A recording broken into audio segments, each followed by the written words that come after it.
America और Israel के साथ ईरान की जंग अब तक नहीं थमी है। इस बीच ईरान के अधिकारी लगातार संदेश दे रहे हैं कि उनका देश लंबी लड़ाई के लिए तैयार है। अधिकारियों ने यह भी कहा है कि अमेरिकी इजरायली आक्रामकता के जवाब के लिए कोई तय समय सीमा नहीं है। ऐसा कहने के पीछे आखिर ईरान की कौन सी रणनीति है? आज पहली खबर में इसी पर बात।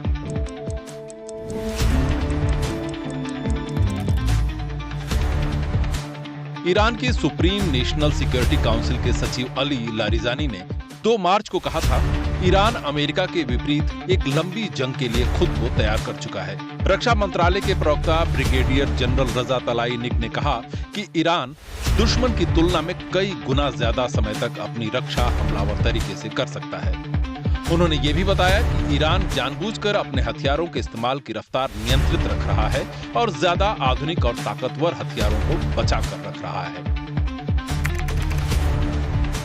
कुछ विश्लेषकों का कहना है कि ईरान की रणनीति एट्रिशन यानी धीरे धीरे थकाने की रणनीति पर आधारित है। इसके तहत ईरानी बल बार बार इजरायली ठिकानों और मध्य पूर्व में मौजूद अमेरिकी सैन्य बेस पर मिसाइल और ड्रोन हमले कर रहे हैं। इन हमलों के कई उद्देश्य हैं।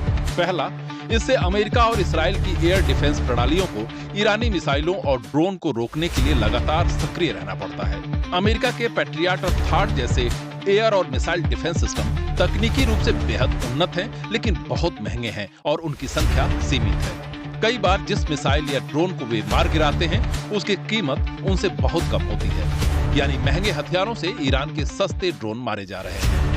दूसरा, लगातार हमलों से इंटरसेप्टर के भंडार, लॉजिस्टिक्स नेटवर्क और सैन्य तैयारी पर दबाव पड़ सकता है। ईरानी अधिकारियों का कहना है कि उनके हथियारों की आपूर्ति ज्यादा टिकाऊ है और सशस्त्र बल मौजूदा रफ्तार से कम 6 महीने तक हाई इंटेंसिटी वॉर जारी रख सकता है। कई कमांडरों का कहना है कि मिसाइल उत्पादन पूरी तरह देश के भीतर होता है और इसके कई उत्पादन केंद्र और बड़े भंडार हैं, जिससे ईरान लंबे समय तक हमले जारी रख सकता है। ऐसा भी लगता है कि ईरान हमलों को समय के साथ फैला रहा है, जिससे विरोधी पक्ष को लगातार रक्षा करनी पड़े, बजाय इसके कि वो एक ही निर्णायक हमले का सामना करे। यह रणनीति उस व्यापक सैन्य सिद्धांत का हिस्सा है जिसे ईरान ने दशकों में विकसित किया है, ताकि बड़े और अधिक शक्तिशाली देशों की सैन्य बढ़त का मुकाबला किया जा सके।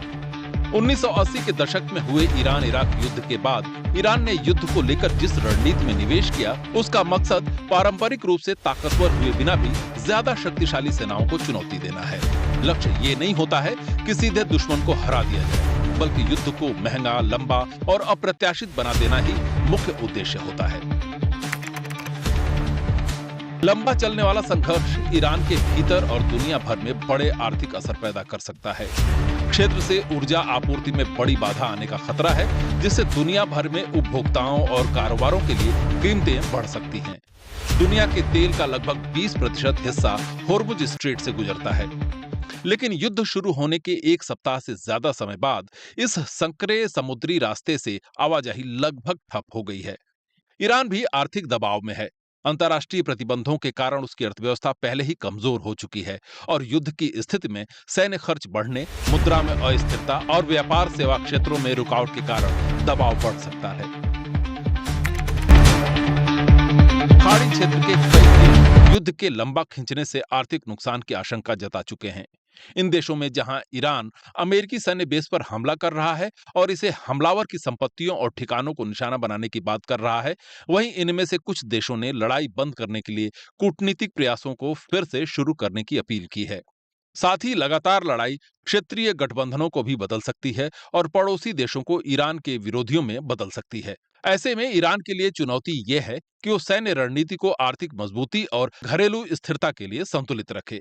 वहीं अमेरिका और इस्राइल के सामने चुनौती ये हो सकती है कि वे सैन्य अभियान जारी रखते हुए लंबे युद्ध की आर्थिक, राजनीतिक और रणनीतिक